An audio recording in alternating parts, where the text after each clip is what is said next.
Let's see if I can try to find the tripod so I can put this down on something. You spotted it somewhere around? Somewhere over there.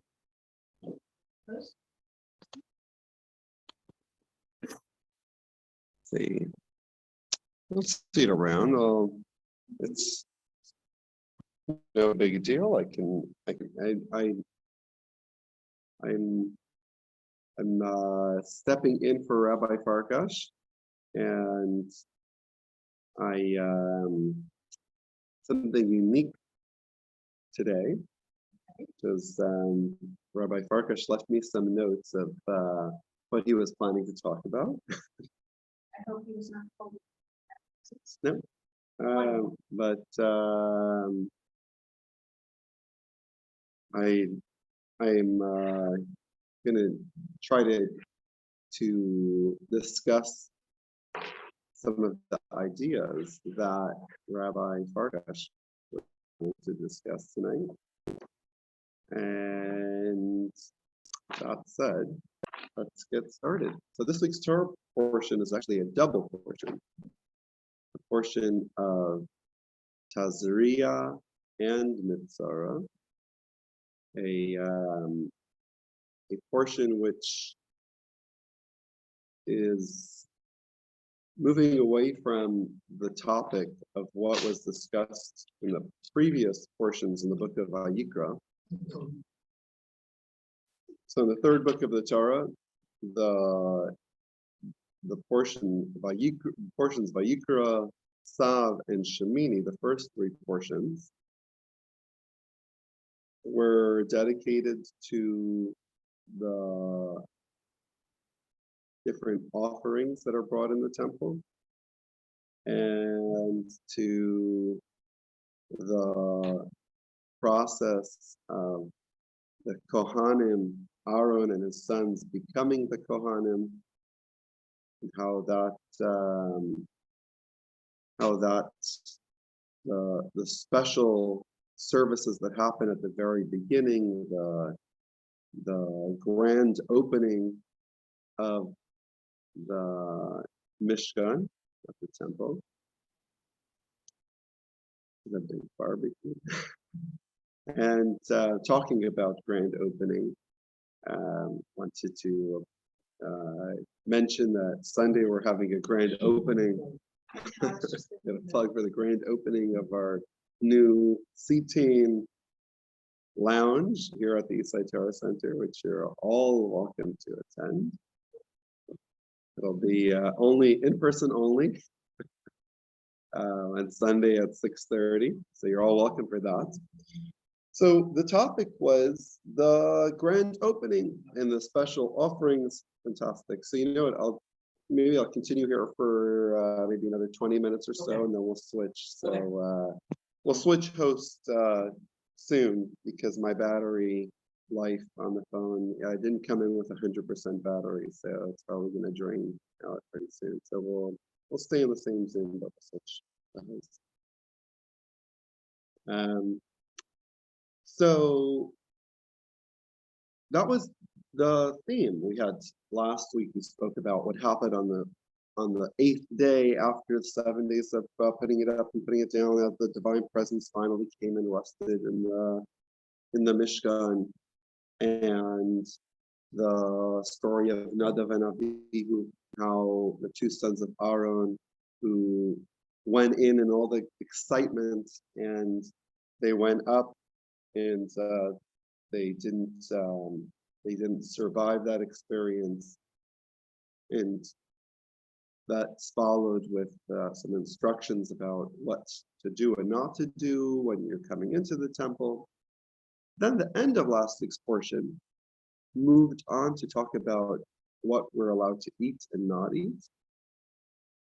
And this week, we moved on to talk about another responsibility of the Kohen. In addition to doing the service in the temple, the Kohen is also tasked with identifying and pronouncing the person who is plagued with tzaras, whether they're pure or impure. So the animals, whether they're pure or impure, and the birds, whether they're tahor or tameh, and the insects, the tahor and tameh, that was all discussed on last week's portion. And this week we move on to people, talking about people being tahor and tameh. As the Rashi comments in the opening verse, it says in childbirth, it starts off with Isha ki Tazria, if a woman conceives and gives birth to a son, the process of purification after childbirth. And the commentators say, well, just like in creation,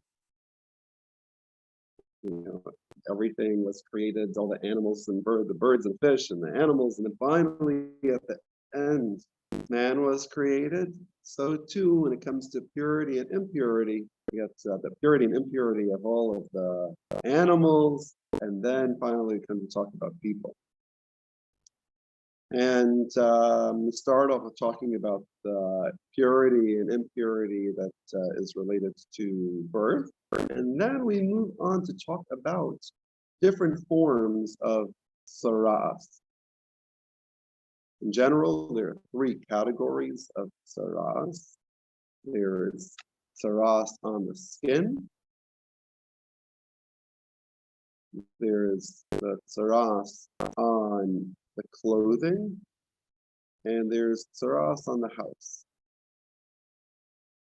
Yeah, so let's first discuss the house and then the clothing. So three types of tzaras, and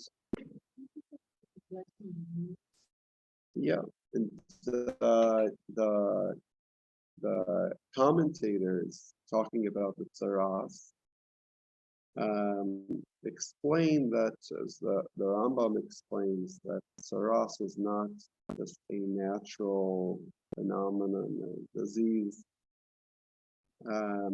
especially highlighted that we put tzaras of the skin and tzaras of the clothing and of the house all together. This is not a regular natural phenomenon, but rather this is a supernatural phenomenon, the Rambam explains, and is associated with being a symptom for a spiritual illness, a spiritual plague. And the spiritual deficiency is affecting the physical and is expressing itself in physical symptoms, but it's really symptoms of a spiritual problem. And therefore, to deal with it, instead of going to a tailor or a contractor or a doctor to deal with the different kinds of tzaras, you go to a Kohen. And what type of spiritual ailment is the tzaras addressing? So the Talmud, and the Rambam also quotes this, and I have the Rambam in front of me.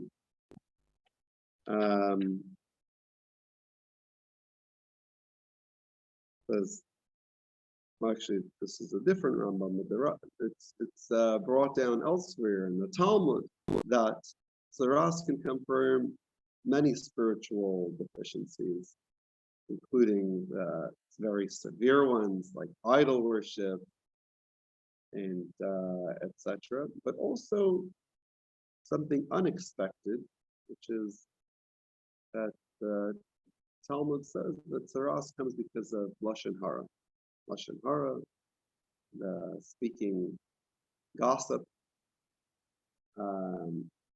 something negative, speaking gossiping. And as a result of the gossip, the person starts off, like you mentioned, with a warning, starts off with tzaras on the home, and if it doesn't bring home the message, and no pun intended, it goes to the clothing, and if that doesn't do the job, and the tsaras appears on the skin. And if just the appearance of the tsaras on the skin, the early warning tsaras doesn't do the job, then it progresses to a further stage where they'll have to be, they have to go through a very difficult the process of being separated from people, being secluded. They can't, a Metzora can't even hang out with other Metzoraim. They're supposed to, it says, Bada Dieshev, to sit alone. And yeah, it's solitary, maybe not confinement, because they're you don't put them in the solitary confinement, but they need to go themselves and be solitary in the wilderness or solitary in the world, wherever, going outside of the camp, away from everyone. But yes, solitary confinement, we know, is what those who are too violent or not following the rules in the prison, that's like the next step, a prison in a prison. It's solitary confinement. So to be all alone away from people, our sages actually say that the indication in the Torah that gossip is responsible for tsaras is from the story of Miriam. The story of Miriam, it's very clear. She speaks about Moshe, and what happens as a result? She gets tsaras, and it's clear there that the tsaras is a result of her, what she said. And she goes through the process of being sent outside, and everyone waited for a week until she, even though she was healed right away.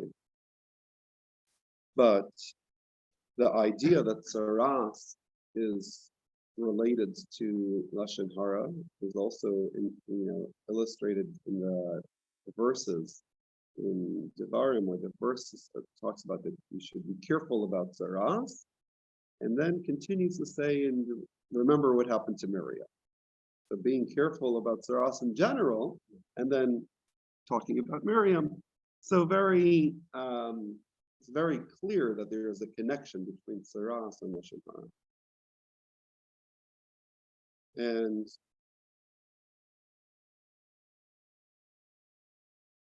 the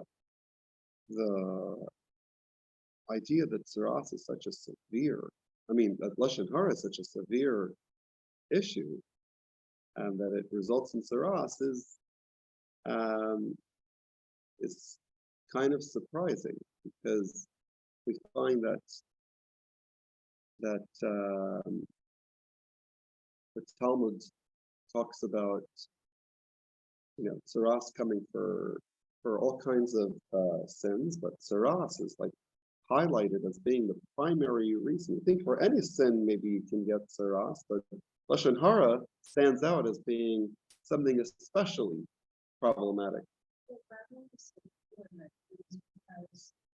the person who says it is the person who hears it is the one that they're talking about. So you're dealing with 3 people instead of just 1. Yeah, it's the person speaking, the person listening, the person who it's about. Yeah, so it's definitely it has in that sense it's like. Do they all get tsaras? Good question. But wasn't there a thing that Aaron did get tsaras but then he immediately? I heard it somewhere. I think that perhaps because Aaron being the Kohen, if he would get tsaras, then who would pronounce him tahor? There was the problem there. Moshe has to be the Kohen, has to be to Aaron. You have the tsaras, you have to come to Aaron. So there's a technical problem with Aaron himself getting tsaras and being the listener. But I think to make that point, that being one who accepts Lashon Hara is also problematic.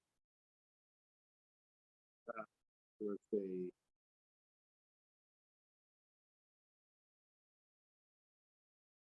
Talmud talking about Lashon Hara. It says Lashon Hara is one of the sin that the person doesn't avoid violating some sins. They're so hard to avoid. One of those is Lashon Hara. So it's a very severe problem. That we have. On the one hand, Lashon Hara is such a big deal. On the other hand, it's so hard to avoid. But what is it about Lashon Hara?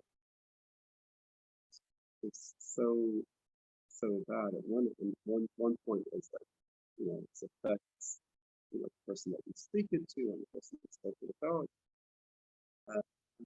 Mentioned this talk of the Rebbe previously. The Rebbe on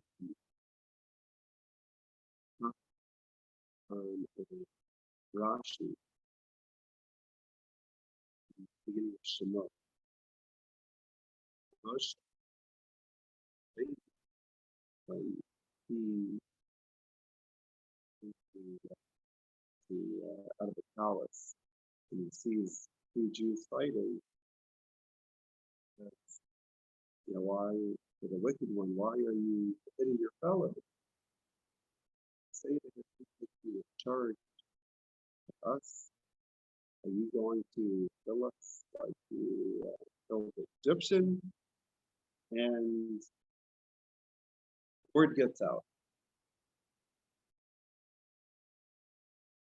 And Moshe, when he realized that the Jews are speaking Lashon Hara about fellow Jews, fighting with each other, and then worse, speaking Lashon Hara, so the matter Achin and Noda Hada, these the matter came known. In the simple reading, the matter that he killed the Egyptian the previous day.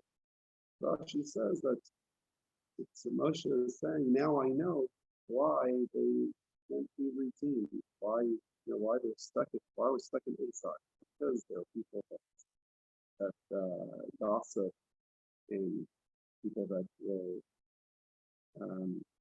tell off, that will go and tell the Egyptian authorities, against a fellow Jew. And the Rebbe asks about this. What did Moshe mean? Because the people gossip, that's why it's affecting people. True. So he can say, I'm excited about it. And,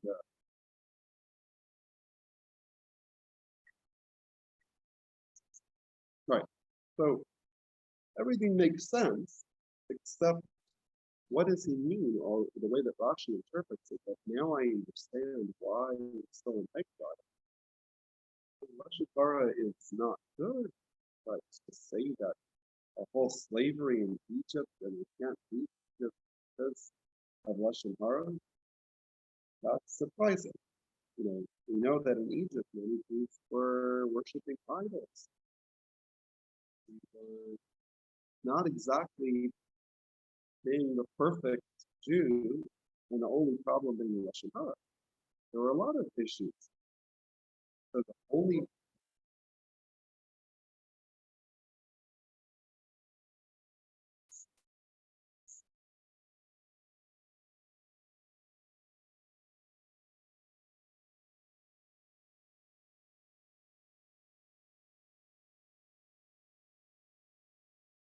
course.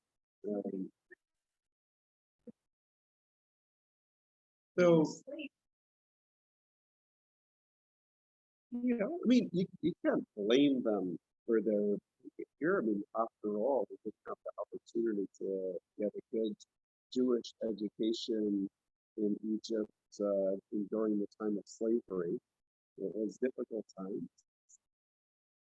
And, but, out of all of the issues that they had, this is the reason. Maybe it's one of the other things that they're not quite doing right. How does he pinpoint and say, idol worship is not a big enough problem, and that's not preventing it from moving, or gossip is the problem? It seems, I mean, you can be upset if you're gossiping about me, but out of all of the possible things that somebody can do wrong, is gossip the biggest issue that because of that, now I know why we haven't merited, why we have such a difficult slavery. It's and another issue is, how do we avoid lashon hara?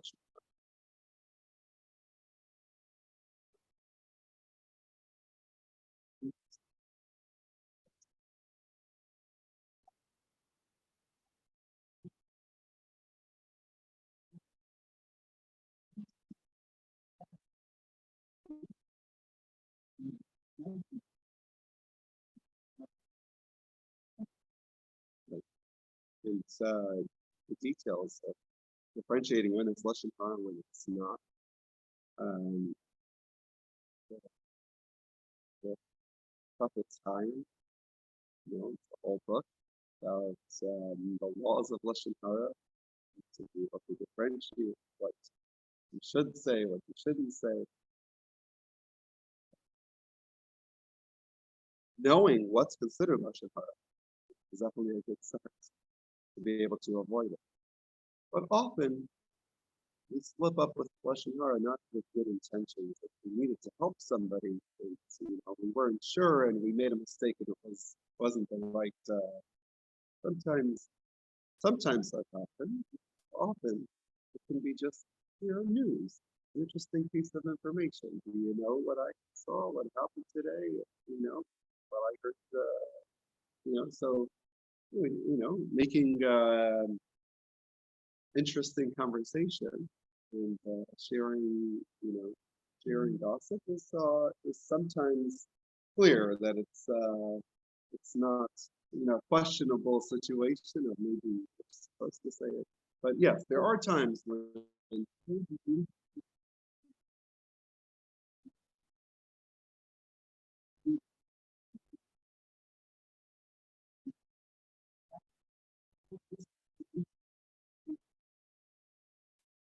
so yeah, so there are a lot of laws about lashon hara, and one of them is something that is already public, something that is public knowledge, public out in the open, is not considered lashon hara, or ridiculous. So spreading like gossip if it's already out there. So the news, if you turn on the radio or you listen to the newspaper, it's not necessarily automatically lashon hara trap. You picked up a newspaper, you definitely have a whole lashon hara issue.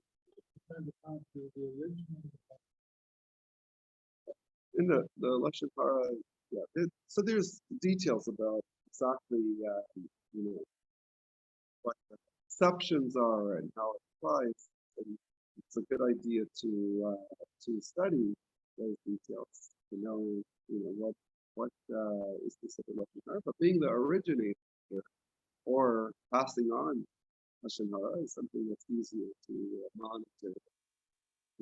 But playing on the radio.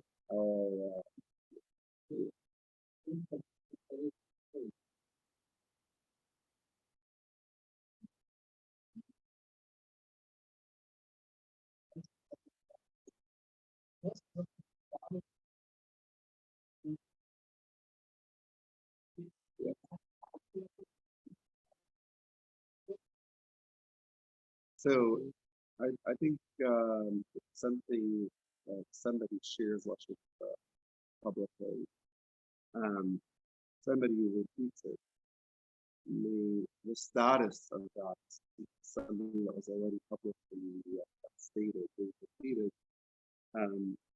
questionable.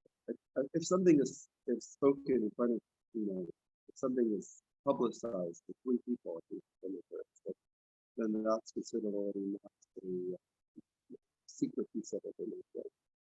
But if it's something that you become aware of and it wasn't public information, and sharing that on is definitely Lashon Hara.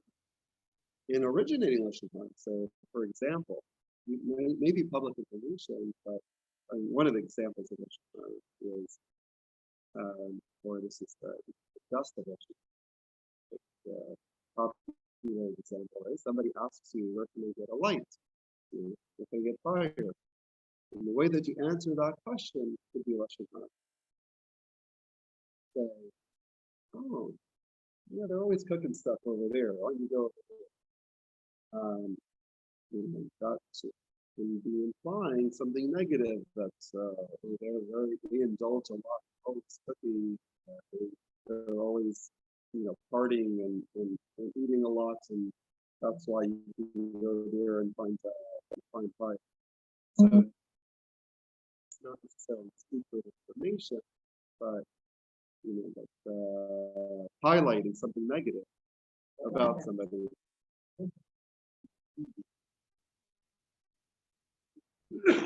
For sure. Yeah, go to this address. That's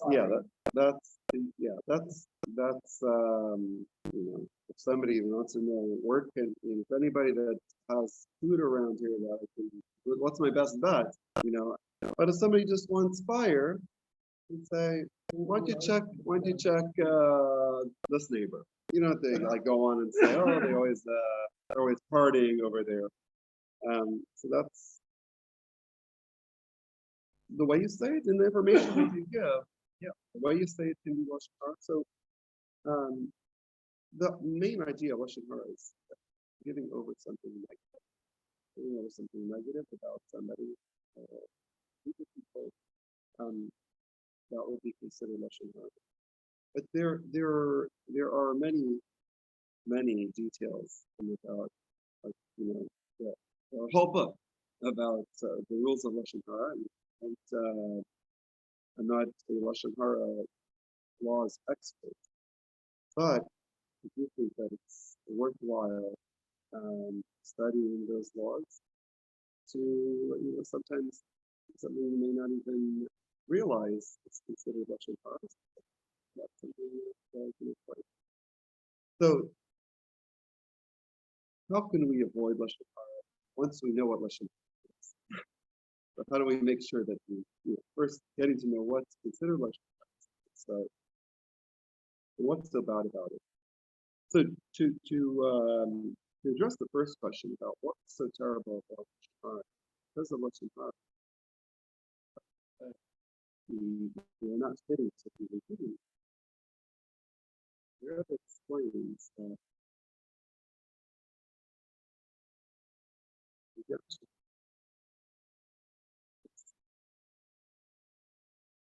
in order for us to improve, there have to be people, a new nation that's going to be able. When we went into Egypt, as a family, individual, we had something that united us. And descendants of Egypt, God, we were following the ways of Yaakov, but after staying in Egypt and being enslaved and going away from this, the way that things were when we first went into Egypt, all kinds of issues. Everyone kind of scattered. And now God is choosing us. Choosing who? Is it choosing this individual? Choosing that? God is choosing the nation of Israel, Am Yisrael, the people of God. What? In order for us to be it was especially important that it should be unity, which makes it to be the people. If we are not getting along with each other,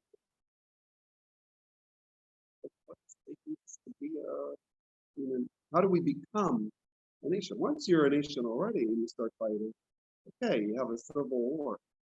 But if you're not a nation yet, then and you're ready for civil war, you're not about to become one unified nation. You're just separate peoples. You need something to be unifying in order to want to become a nation, to be ready to become a nation.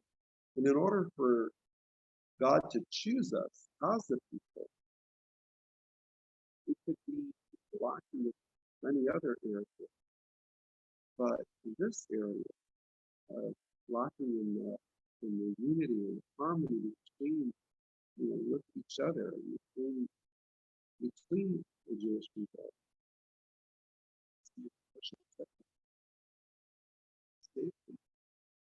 That's a problem that we need to fix in order to be taken out of Egypt. God is going to make us to be a people, and not only being a people, but makes us a people.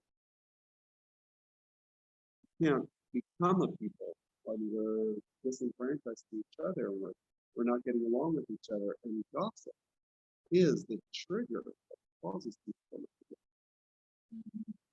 to be unified. And, I hear something about them. I don't want to associate with that person. And hear something about somebody else, and then that person hears something about me, and we're all kind of not unified. And, yeah, and everyone has flaws, but when we go ahead and gossip about the flaw, even if it's 100% true, we're highlighting that which is negative and causing disunity. Disunity.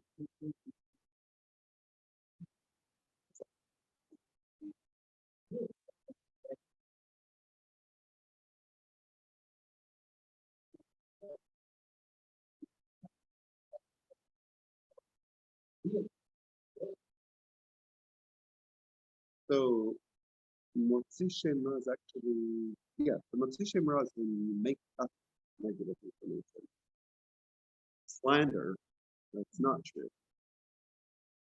Slander is person not actually begin with. It's making stuff up. Slander has a better remedy. And then you say, oh, turned out not to be true. So whatever was said, canceled. Whereas Lashon Hara, because it is true. Once you say it, what are you going to say now? I didn't mean to say that out loud. It's true, but sorry, I didn't mean to make that public. Well, so in a way, I'd say, putting out false information is bad, but Lashon Hara has, the whole category of Motzi Shemra, putting, slander, and Yerufimut, which is a neutral gossip, and Lashon Hara, saying something negative about somebody. They are part of the party mix of these issues that I was talking about.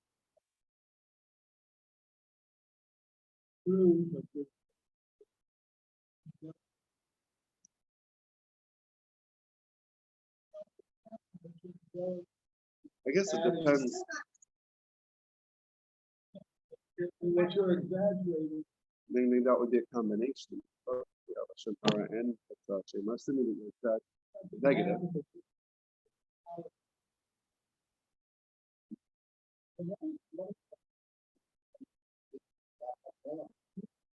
But they say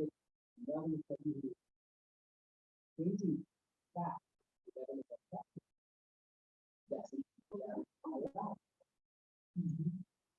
Yeah.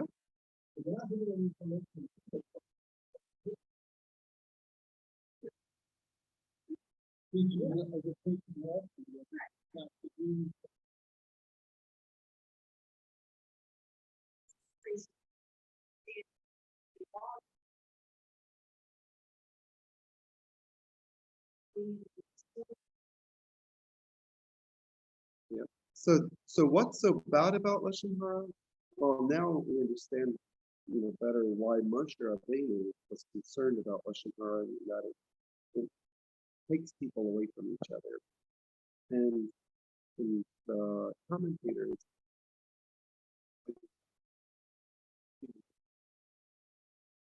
punish media for media, measure for measure, and not just measure for measure, but also a rectification, a way to rectify the problem.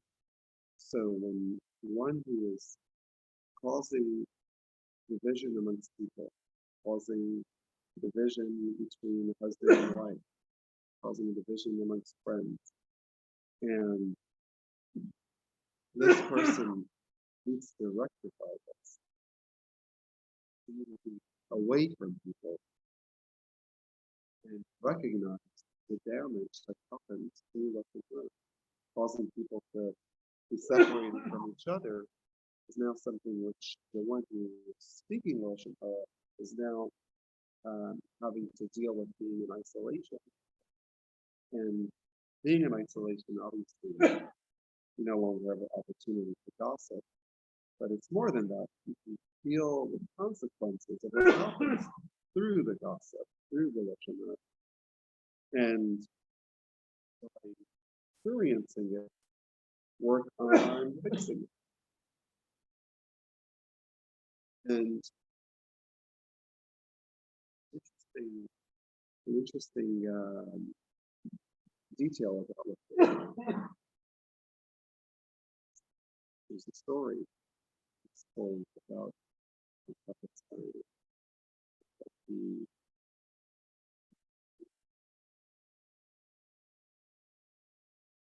It's here in the traveler was asking for directions to the home of the prophet's time. So he said, why do you ask? What brings you to be looking for the prophet's time? And he says, I want to go get the blessing. Great man, Tzaddik, I'm going to go get the prophet. He replied and said, you'll be okay. You don't need a prophet. Something along those lines.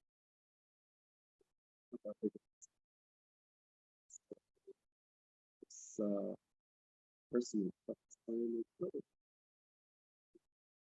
is very angry, right? Speaking that way, and he took this stick and he hit him like, "How dare you speak about the Chavetz time like that?" And he walked away to try to go get his directions to the Chavetz time. In the meantime, Chavetz time goes home. He gets a knock on the door, and this guy who just hit him is standing at the door. He had just hit the Chavetz time with the stick. The guy doesn't know what to do with himself. Falling through the floor. I just, the great tzaddik that I want to get his bracha, I just hit him. So the Prophet time replied and said, thank you, you taught me a lesson. Didn't realize it. Speaking negatively about myself is also Lashon Hara. And I shouldn't have spoken that way. And the Rabbi who is in many letters, the Rabbi replied to people that are writing to him, mentioning they have this fault and this fault, I'm not able to do this, and I lack here. I think my battery is getting low, so we'll switch the I'll stay on until you get the switch. I'll beat this one and turn that one on. the Rabbi replied to people who are talking negatively about themselves, saying, I'm not capable of doing this, you want me to do this, but I can't do it. Or I have this flaw and that flaw. And the Rabbi responds saying, I want to remind you that it's not okay to speak Lashon Hara about yourself. I don't accept that Lashon Hara that you're saying, and you shouldn't be speaking Lashon Hara about yourself.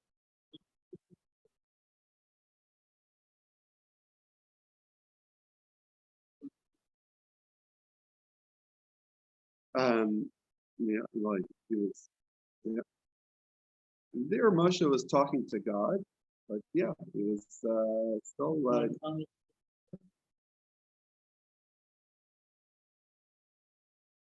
we don't find any consequence for that, probably because he was only speaking to God and not sharing Lashon Hara with anybody else. Just a moment, I'm going to pause.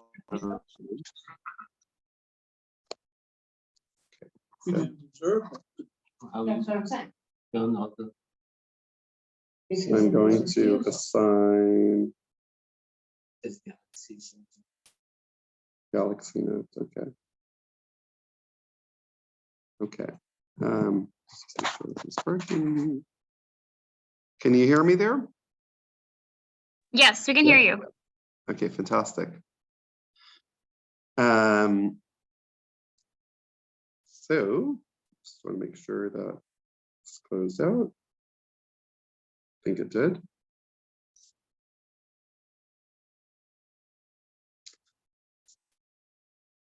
So the idea that speaking Lashon Hara about yourself is a problem, is highlighted here. Now, why? What's wrong with speaking Lashon Hara about yourself? If I want to highlight my flaws and negative things about myself, what's the matter? What's the problem with that? I'm not hurting anybody else, and I want to do it. I want to say these things. So how is that Lashon Hara at all? And what's wrong with that? So the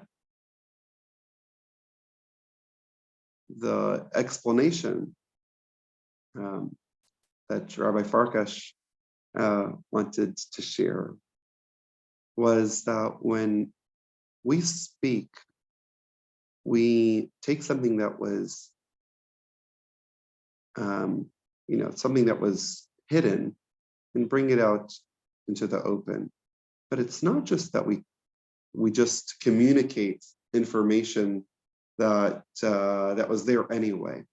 When we speak about something and highlight it, it actually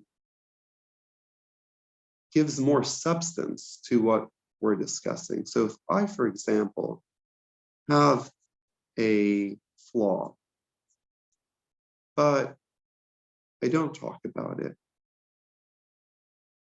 I have a better, it's kind of still in the can, and I have a better ability of suppressing it than and getting rid of it than if I highlight it and I make it a big deal. Like I would just say out loud, I have a problem with eating too much. And I say, define myself by that. And I announce that I am a person that overeats. That's an issue. By saying it, not only am I communicating bad information, but I am giving that behavior more substance and making it to be something more than what it already is by highlighting it. And maybe to give a different angle on that. If I tell myself I'm lazy, and I say it to others, I'm lazy, I'm highlighting something negative, which didn't necessarily have to be a true character trait of mine, but by me pronouncing and saying, I'm a lazy person, that is taking something which was perhaps in a state of that it comes out once in a while that I may behave in a lazy way, but by me stating it, that makes it more of an issue. Separating yourself. Instead of separating others, you're literally separating yourself. So that maybe I'm stepping by speaking bad about myself and pushing others away from me. So that would be more straightforward kind of similarity to regular Shemara. By saying something wrong about yourself, you yourself are pulling yourself out of the community because you are marking yourself as being different or as having a problem. What if you say something positive? So, but saying positive can have different issues, such as bragging and That comes But- from being bred of the arrogance of right. versus not so. But- Is the but I- in that house on the inside, but you're going for the person themselves to see, similar to you knowing your flaws but not saying it? Or is the tzara'at on the house on the outside where others see? On the inside. On the inside. So that's specifically for that person to correct it before the world knows. Because it says the Kohen has to see the daylight, not night time. And only through the direct light of the sun you can see it, and only then you can identify it and declare it. Ooh, the trouble is that, Yeah, but or the northwest. Am I right? yeah, well, yes, that is all true. I about the association of the people on the outside seeing it or people on the inside seeing it. It's an interesting connection.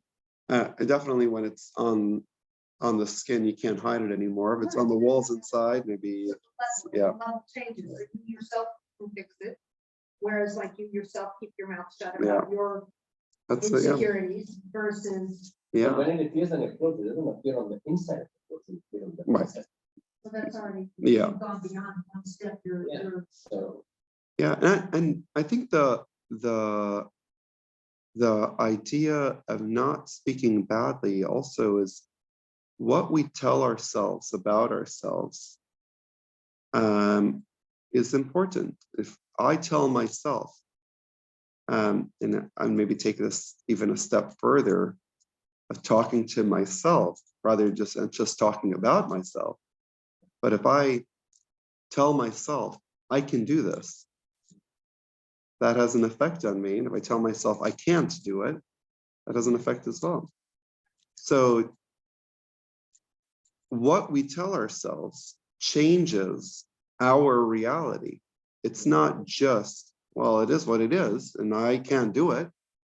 But by telling myself, oh, this is too hard for me, I can't do it, that affects my ability in actually being able to get it done. When I tell myself that I could do this, I am a good person, positive things, that reinforces the positive that I have. Especially when I announce it to others and I say something about myself to others. It's when we highlight good things about, and it can strengthen those good traits.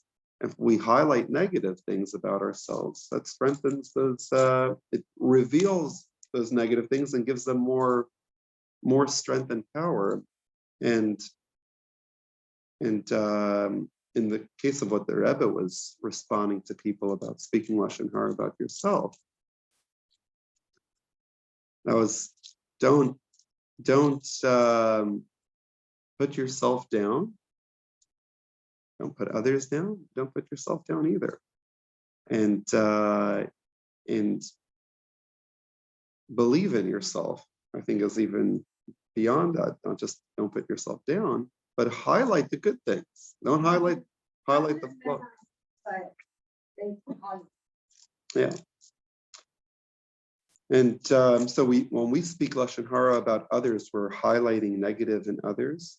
And the opposite of Lashon Hara, of course, to speak positively and highlight the positive in others, highlight the positive in ourselves. So by doing that, we're Tearing down everybody with everybody else.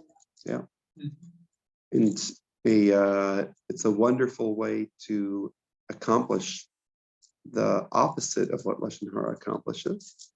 When I go over to a husband and I say, your wife did this wonderful, she made these wonderful comments in the class and really, and your husband, that was such a thoughtful insight, then I'm bringing people together.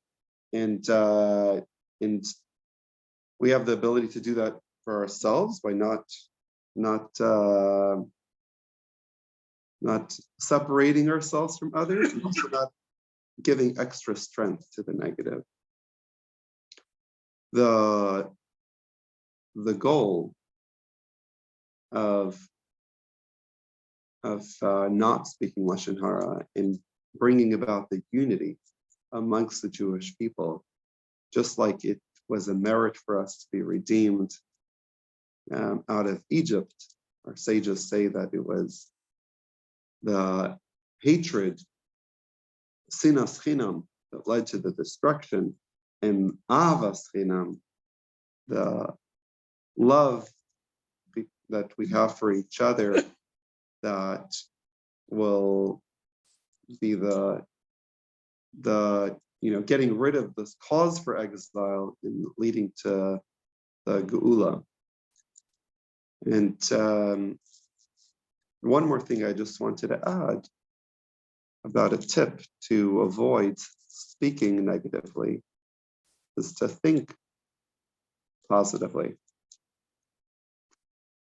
So how do we avoid speaking Lashon Hara every day? It's so hard. There's just so much to say. There's so much to gossip about and so much negative to share. So the key is to not wait until you're ready to speak it and then say, okay, I have to keep my mouth shut. But if we address it at an earlier stage, which is to work on what we think about. Yes, it's true, I have flaws, but I don't need to dwell on them. Fix them, okay, but I don't need to dwell on them. And I sometimes hear teenagers in general, and not only teenagers, but especially teenagers, would be very self-critical about their appearance. There's a lot of social pressure related to appearances. And I can look myself in the mirror and say, oh, I'm so ugly. And I can repeat it to myself every day. Look in the mirror and say, oh, I'm so ugly. Start believing. Yeah. And if I think that, and I have a hard time not saying it, and of course, changing that, saying, no, that's I do look good. I'm not ugly. And the same thing about others. If I, instead of choosing to think about, what's negative things that I can think about other people, especially if I realize I'm thinking something negative about somebody, say, let me think about the positive qualities. Can I think of 10 positive things about this person? And let me think about those. And if we train ourselves to think positively about others, even people that it might be harder to find positive things, but everybody's got something positive. Especially, we're not talking about the most evil people in all of history. We're talking about, people, Evil person in history wants to.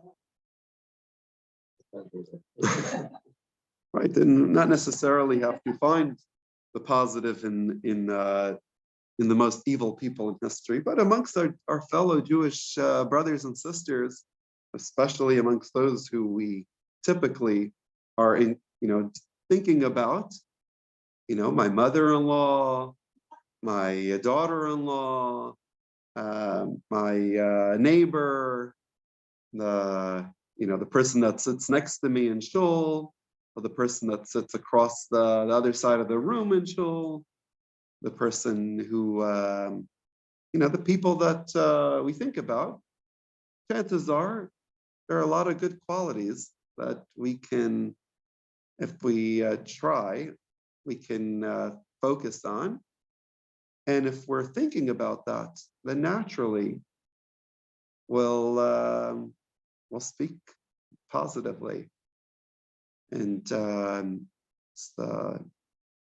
as the Alter Rebbe Netanya says, not even if a negative thought about somebody comes into our mind, we should push it away with both hands, like the way we would push away a thought about committing a sin. Push it away. It's not welcome here. I want to think about the positive things, and we do that in thought. That makes it much easier to not accidentally say something that we shouldn't say. And of course, another tip is talking less.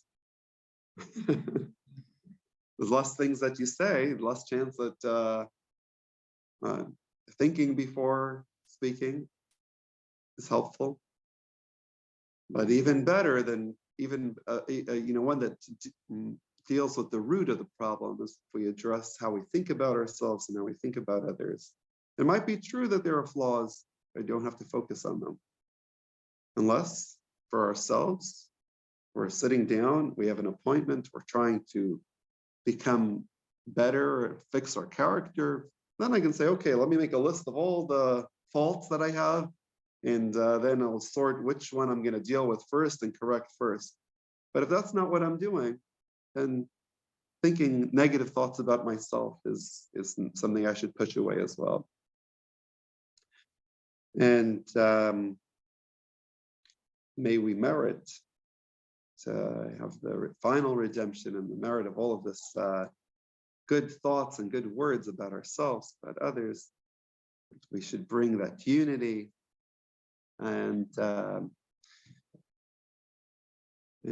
have a wonderful this Friday and Shabbos is Rosh Chodesh. Start the new month of Iyar. So we should have a good Shabbos and a good month, and only good news. Going back to what we said, there's a story that motivates students. A teacher put on the bulletin a mathematical problem that had been solved. And he put it on there and he said it had never been solved. And then he goes on to say, but you can break down bits and solve it. So he starts to break it down.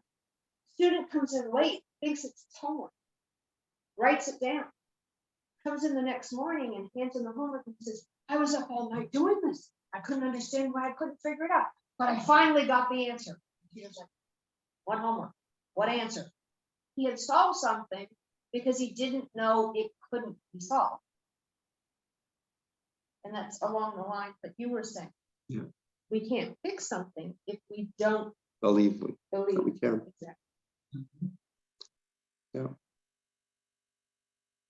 And that's something which the Rebbe did with everyone, making them realize that they can do what they didn't realize they can. And we all have a godly soul with an infinite potential. And even if we're doing great things already, they're both highlights. You can double that. There's an infinite resource that we have in our godly soul that if we believe that we can, we can. And yeah, and to avoid the opposite, that's something which the Rebbe demanded of everyone, to do more, and that's what a lot of people share when they're what impacted them so much about meeting their Rebbe was their Rebbe saw what they didn't see in themselves.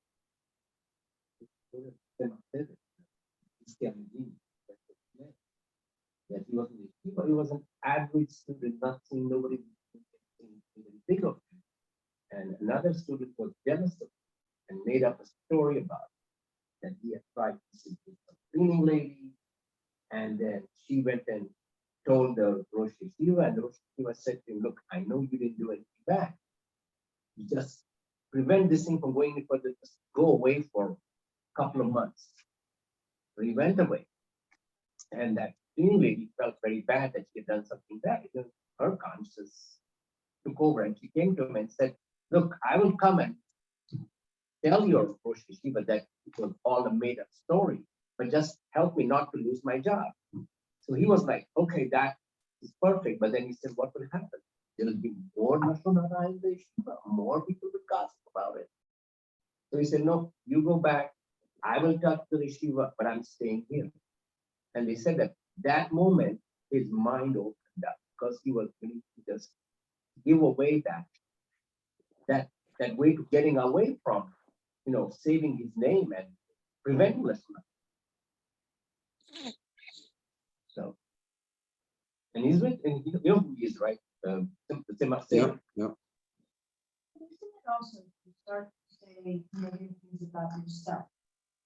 There's a chance of becoming depressed, and isn't depressed a separation from God? Because if you're depressed, then you can't connect with God. Like what happened with Yaakov when Joseph left, he got depressed and his connection, his vision stopped. Yeah. So in thinking positive, you're keeping from becoming depressed. You're keeping yourself from falling into that trap. Yeah, another very important benefit of serving Hashem with joy is a mitzvah, and depression, as the saying goes, that what depression can do, no other sin can do. It can take a person, very far away from Hashem and far from everything. It'd be any kind of positivity. So, yeah. So I appreciate those who join online, those who join in person, and God willing, next week Rabbi Farkash will be back for the regular ones.